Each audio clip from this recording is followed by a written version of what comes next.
Well, Second Kings chapter 9, I got to warn you, is a little PG-13. Just boy, it's going to be a little bit of a crazy one. But the thing is we're going to learn a really important principle that is valuable for us in the latter days from this chapter. So not a good principle to learn, but something valuable to help us in the latter days from this. So in here, verse 1, and Elisha the prophet called one of the children of the prophets and said unto him, Gird up thy loins, and take this box of oil in thine hand, and go to Ramoth Gilead. Remember, gird up thy loins is to grab the bottom of your robes, pull it up, tuck it into your belt, so you have kind of a pantaloon type pants, almost like a split skirt type thing. That allowed them to run faster, to go travel faster and easier, rather than have the robes flowing. Verse 2, when thou comest thither, look out there Jehu, the son of Jehoshaphat, the son of Nimshi, and go in and make him arise up from among his brethren, and carry him to an inner chamber. Then take the box of oil and pour it on his head, and say, Thus saith the Lord, I have anointed thee king over Israel. Then open the door and flee, and tarry not.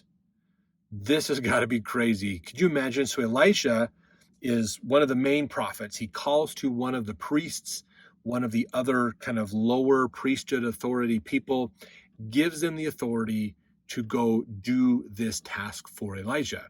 Now, if you remember, okay, when Elisha was the servant of the prophet, who was Elijah, Elijah told Elijah to tell Jehu, you're going to be the next king of Israel. If you remember that back in 1 Kings. Now in 2 Kings, Elijah is telling servant, another priesthood holder, I want you to go. I'm delegating to you this responsibility from me to go anoint Jehu king, basically. And then get out of there. Don't stick around. Verse 4, so the young man, even the young man the prophet, went to Ramoth Gilead. And when he came, behold, the captains of the host were sitting. These are the army commanders. And he said, I have an errand to thee, O captain. So Jehu was one of these captains of the hosts. And Jehu said, unto which of all us? And he said, unto thee, O captain. And Jehu arose and went into the house, and he poured the oil on his head and said unto him, Thus saith the Lord God of Israel, I have anointed thee king over the people of the Lord, even over Israel. And thou shalt smite the house of Ahab thy master, that I may avenge the blood of my servants, the prophets, and the blood of all the servants of the Lord, and at the hand of Jezebel. So there's more that is happening here, basically, than what we learned in those first instructions. Verse 8, for the whole house of Ahab shall perish, and I will cut off from Ahab him that pisseth against the wall, him that is shut up and left in Israel. And I will make the house of Ahab like the house of Jeroboam, the son of Nebat, and like the house of Baasha, the son of Ahijah. And the dog shall eat Jezebel in the portion of Jezreel, and there shall be none to bury her. And he opened the door and fled. So there was a lot more that this young man told him than what we got from the first part. Not saying that the young man made this up, but probably it wasn't given to us in those initial instructions. It was given to us in this. Sometimes I've noticed this, that they'll sometimes give us all the instructions and then say, and they went and did it, and not give us more.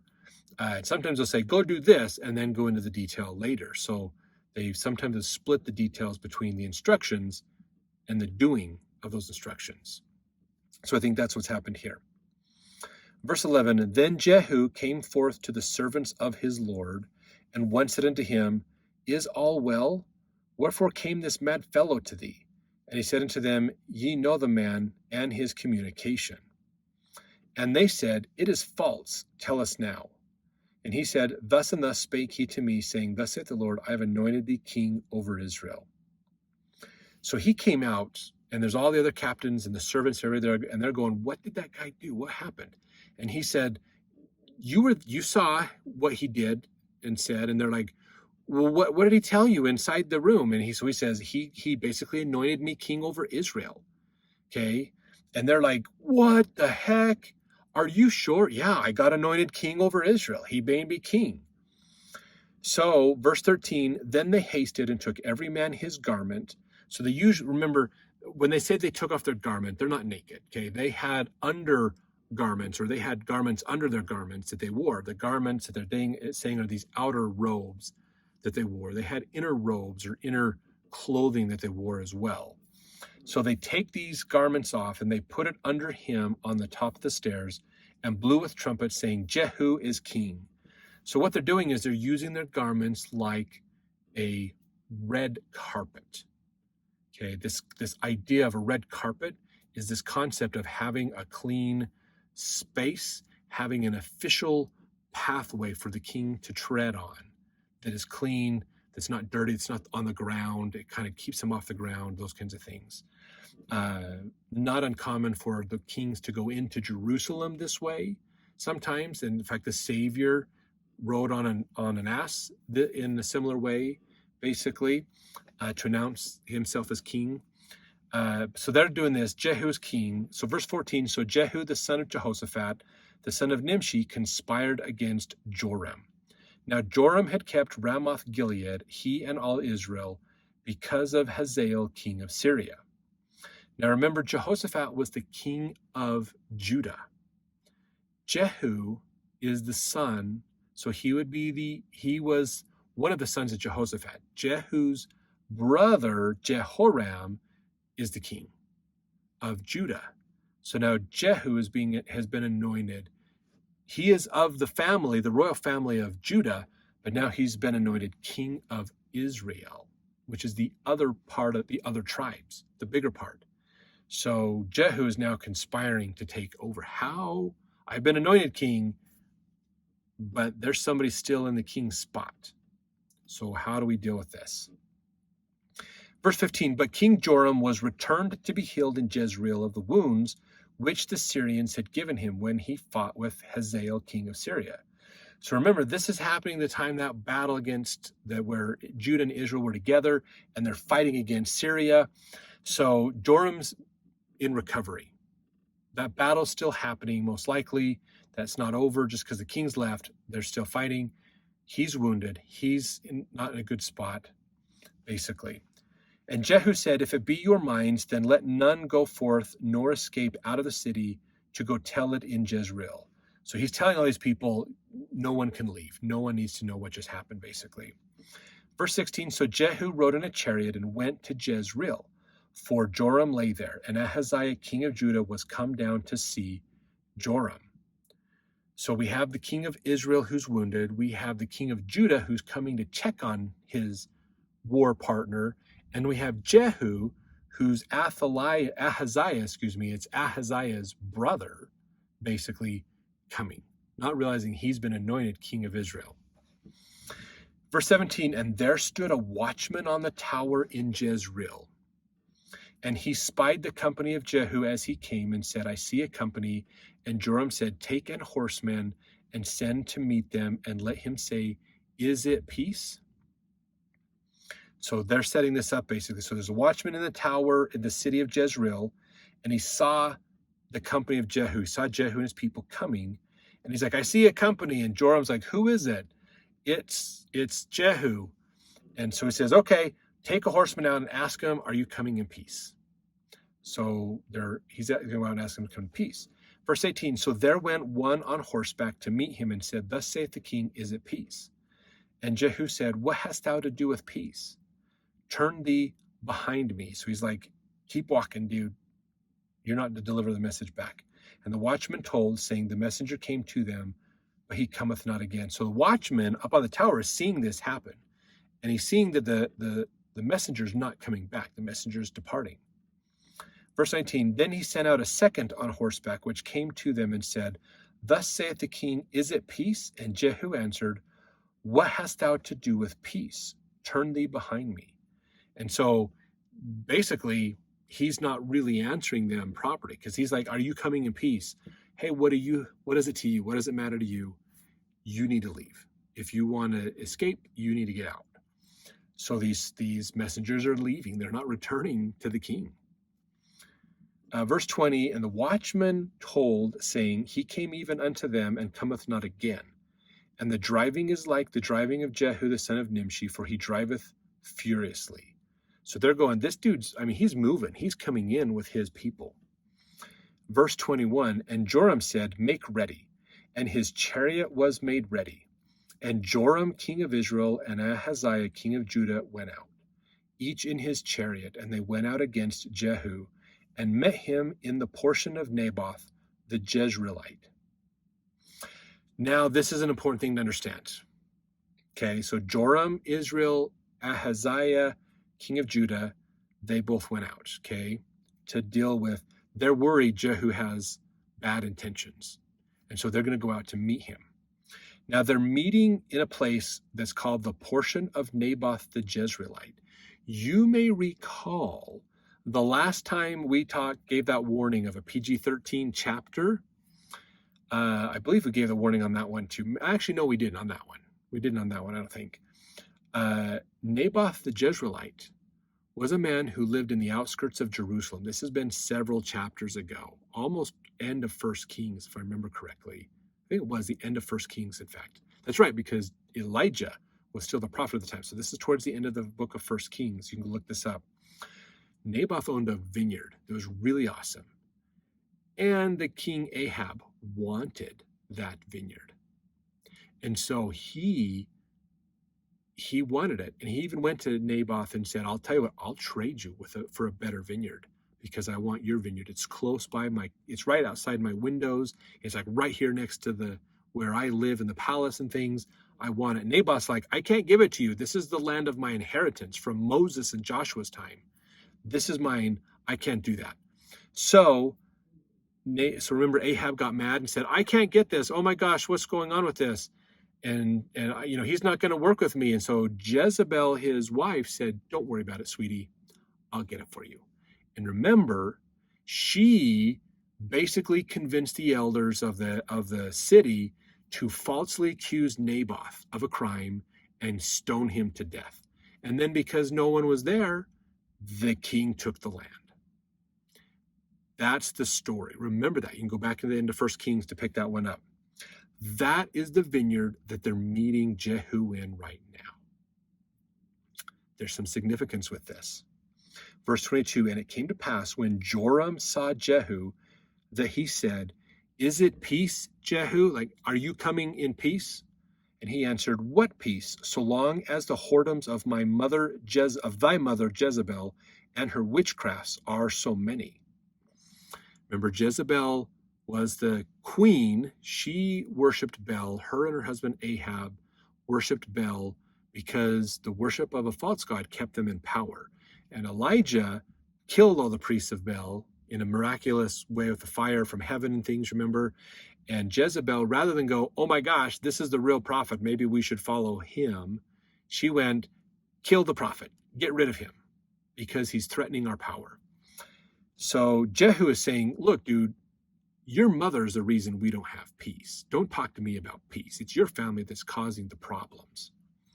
Verse 23, and Joram turned his hands and fled. Now, turning his hands, he's turning his chariot. He's leading his horse to go away. He's like, oh, crap. Jehu's not here for peace.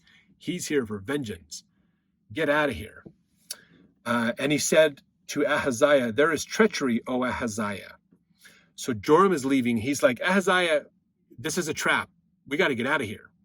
So verse 24, and Jehu drew a bow with his full strength and smote Jehoram between his arms. And the arrow went out at his heart, and he sunk down in his chariot. So Joram or Jehoram, they kind of confused the two names. Jehoram was the king of Judah before Ahaziah. Joram's the king of Israel. So Joram flees, is getting his chariot turned around and flees. As he does this, Jehu picks up his bow from his chariot, draws it out, hits him square in the back, just below his shoulder blades, and it pierces right through him, and it comes out through his heart. Basically, the arrow went right through him, through his heart, and he dies instantly and falls into the rest of his chariot. Verse 25, then said Jehu to Bidkar, his captain, so this is Jehu's got a small force with him, take up and cast him in the portion of the field of Naboth the Jezreelite. For remember how that when I and thou rode together after Ahab his father, the Lord laid this burden upon him. So that refers again back to this prophecy that Elijah gave when Ahab and Jezebel stole the land and killed Naboth, basically. Verse 26, surely I have seen yesterday the blood of Naboth and the blood of his sons, saith the Lord, and I will requite thee in this plat, saith the Lord. Now therefore take and cast him into the plat of ground according to the word of the Lord. So he's quoting basically back, surely I have seen yesterday the blood of Naboth and the blood of his son, saith the Lord. So he's repeating back what the Lord said, or restating what the Lord said back then, basically. That he says, I will require the blood of your family for this land. So he says, throw his dead body on the land. That will fulfill the Lord's prophecy, basically. Verse 27, but when Ahaziah, the king of Judah, saw this, he fled by the way of the garden house. So he got out of there. And Jehu followed after him and said, smite him also in the chariot. And they did so at the going up to Gur, which is by Iblim, and he fled to Megiddo and died there. So they hurt him, but he escaped. But he still was mortally wounded. He got to Megiddo, and then he died, basically. So the king of Judah and the king of Israel are dead. Now Jehu is the ruler. Verse 28, and his servants carried him in a chariot to Jerusalem and buried him in his sepulchre with his fathers in the city of David. So he got a kingly burial. Joram didn't. And in the 11th year of Joram the son of Ahab began Ahaziah to reign over Judah. And when Jehu was come to Jezreel, Jezebel heard of it, and she painted her face and tired her head and looked out a window. So she hears Jehu's coming. This plot of land isn't far from the palace. Jehu's coming in. She hears this, so she paints her face and tired her head, is what it says here, or verse 30, adorned her head. So she's putting makeup on and doing things to change her appearance. We're going to learn about this here in just a minute. Verse 31, and as Jehu entered in at the gate, she said, had Zimri peace who slew his master? Now she's referring to a previous similar problem. Okay, Zimri, back 1 Kings, we can learn about that. Go back and learn about what happened there. That was 1 Kings 16, in fact.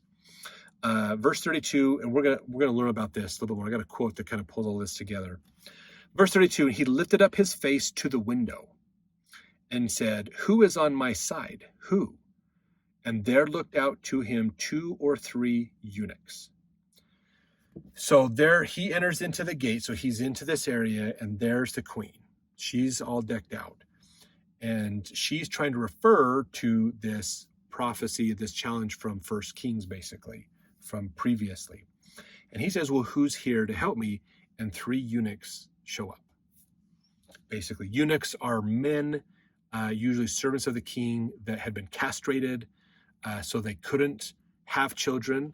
That allowed them to help the women of the kingdom without the king worrying about them getting anybody pregnant, basically.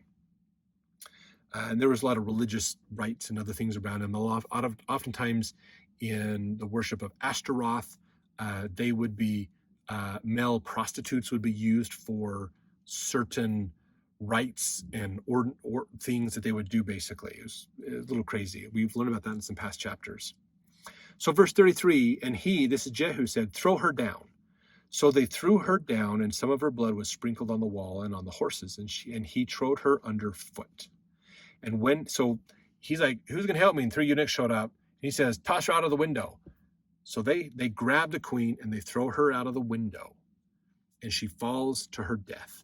And some of her blood splatters up on the wall and on the horses, basically.